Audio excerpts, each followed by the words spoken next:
ডুল কলমি, যা মাইকফুল নামে অধিক পরিচিত। ইংরেজি নাম পিঙ্ক মর্নিং গ্লোরি। বাংলাদেশের গ্রামাঞ্চলে এই গাছ দিয়ে ক্ষেতের বেড়া তৈরি করার প্রচলন রয়েছে। গত ৯০ দশকে পোকার বয়ে এই গাছ ধ্বংস করার একটি হিড়িক পড়ে গিয়েছিল। এই সময় সারা দেশে সাধারণ মানুষ গণহারে ডুলকলমি গাছ কেটে সাবার করেছিল। পরে অবশ্য প্রমাণিত হয় এই পোকাটি একটি নিরীহ শ্রেণীর কীটপতঙ্গ। এরপর থেকেই আতঙ্ক কেটে যায়।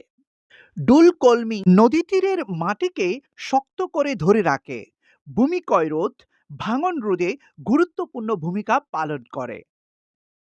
এই ফুলটি দেখতে আপনাদের কেমন লাগে কমেন্ট করে জানাবেন।